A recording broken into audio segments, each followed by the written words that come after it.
Alright, so I'm going to show how to open up and disassemble this DELL Inspiron 3583. So first what you want to do is just remove all the screws. I like to work on it with the hinge side facing away from me. Alright, and then you want to keep all the screws in order because they can be different size, shapes, and lengths. Usually on these DELLs they tend to be all the same, but we'll see. Alright, it looks like these screws actually hold themselves in place, so you don't actually have to worry about removing the screws completely. Just undo the screws, okay? Alright, there's 3 along the back. Oh, these screws come out. So I think only the back 3 screws are going to hold themselves in place, but we'll find out. Alright, I'll count these middle ones all as one row, so there's 4 along this middle.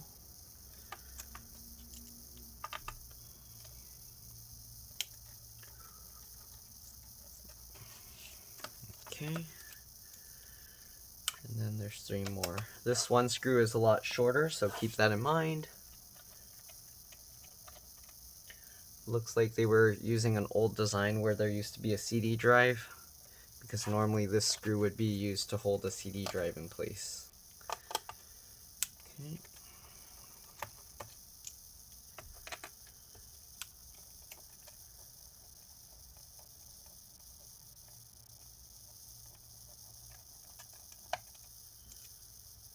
Alright, so going with that. Alright, yep, so those screws hold themselves in place, and basically what I'm doing is I'm just pulling up the cover using my palm to push down and my fingers to pull up. Alright, we're going to go around the whole shell. Usually it helps to go to this gap here, and I use my fingernails in that seam, and then I use my thumb to push on the back of the cover to flex it, just like this. Alright, and you basically just go all the way around the casing doing this, just like that. And there we go, the cover comes off nice and easy. Alright, so here inside you can see this is like they use the design where it used to have a CD drive. So here you can see, yeah, normally there would be like a CD drive here, but they replaced it with the CMOS battery and this USB port with a long connector here. And it looks like they use this tiny M.2 SSD here, but they also have a slot here for a regular 2.5-inch SATA hard drive or SSD.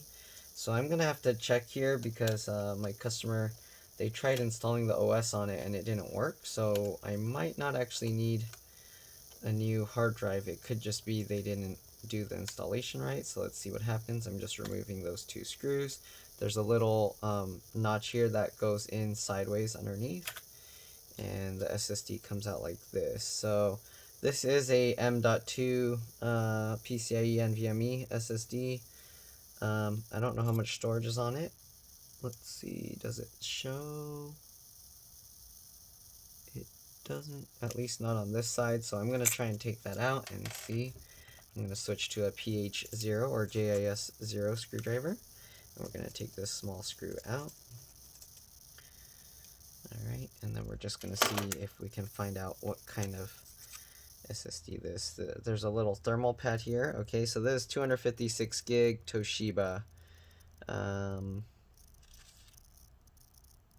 It is a PCIe NVMe SSD.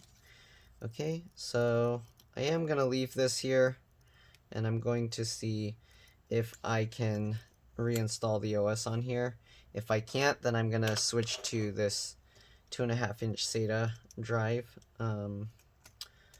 type of SSD. So, but for now, we're going to leave this in there. Alright, this is more going to be a quick look. This looks to be like the speaker connector here. Alright, to put back the SSD again, you have to kind of slot that in, and then you kind of like move it over to the side to get this metal piece underneath that piece of plastic. Alright, we're going to turn this one screw and get that in place first. Switch back to the PH1 or JIS1 screwdriver. Alright. And I like to center this bracket as much as I can with the screws. All right, there's a battery here that you can actually disconnect from both sides. They actually tell you to disconnect the battery before accessing any parts or the device, but usually the only time you really need to remove the battery is if you're messing with the LCD or LVDS connector, which on this board, it's this connector right here. Okay, connects over here. If you want, you can disconnect it to be safe and then press and hold the power button for about 10 to 15 seconds, but for the RAM and hard drives and stuff, you usually don't need to worry about that. So for the RAM here, it's a 8 gigs PC4 2666V. Sorry, it's blurry. But yeah, DDR4 memory, the speed is 2666V, so if you want, you can get any size stick you want. Usually it's good to have a matching set, so there's already an 8 gig stick, you can add another 8 gig stick, and that should be the best performance-wise, unless you want to go with two 16 gig sticks or something like that. Alright, there's the 2.5-inch SATA drive connector here. If you take these 4 screws out, you can put a new SSD, 2.5-inch SATA SSD or hard drive in there with the little adapter. You just connect it and it should be good. It looks like that cable's already plugged in. You do want to be careful if you're using a spinning drive, because you do need the 4 mounting screws to hold the drive in place. It doesn't come with that, or oh, actually it does. It's underneath this tape, so it comes with those screws. Make sure you put those screws on the side. All right. Then you got the connectors here. It looks like there's a keyboard backlight connector here, but they didn't have it, so you could possibly upgrade this to have a backlit keyboard, but you'd have to replace the whole back because it looks like this keyboard uses the melted plastic stuff. You got the keyboard connector here. This is very likely the trackpad connector. The hard drive connector is right there. You got this connector here that connects this. And you got the fan, looks like it's easy to get to. I'm just going to clean off this dust just because I can, since I'm already got it open. Alright. Might as well. Then you got the wireless card here, and you got the DC charging port here. Alright, you also got the power button here, it looks like, underneath this hinge. And yeah.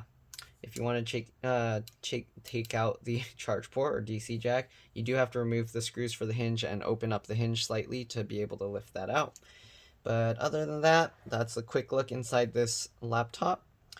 The battery model number is YRDD6. I don't know if you can see it, but it's right there.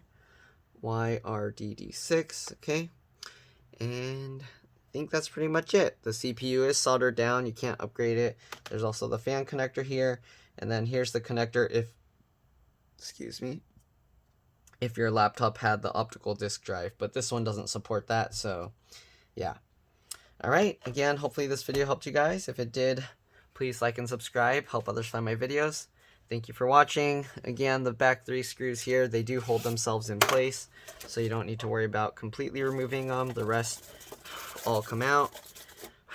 I'm gonna put this back together and then test it real quick, see if I can install to the internal SSD. If not, I will do the 2.5-inch SATA installation, but it's very straightforward. You just take that bracket out and then put that in. So I'm gonna pause the video. I'm gonna test it real quick. If it works, or if the SSD doesn't work, then we'll continue from there. Alright, I'll see you guys in a bit. Alright, looks like the built-in SSD is working, so I'm just going to be reassembling this computer. Okay, so basically just snap everything back into place. Alright, and put back the screws. But that's pretty much it. Again, hopefully this video helped you guys. If it did, please like and subscribe.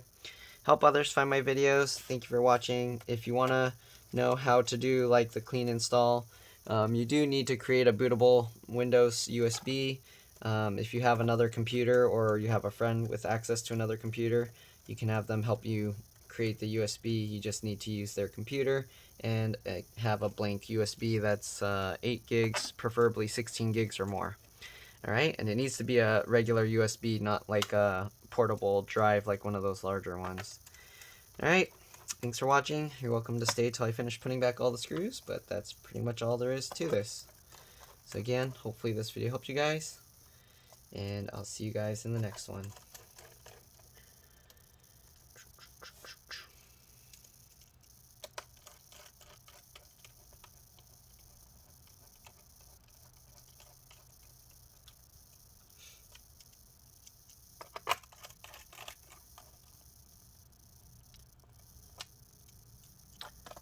Alright, that's it.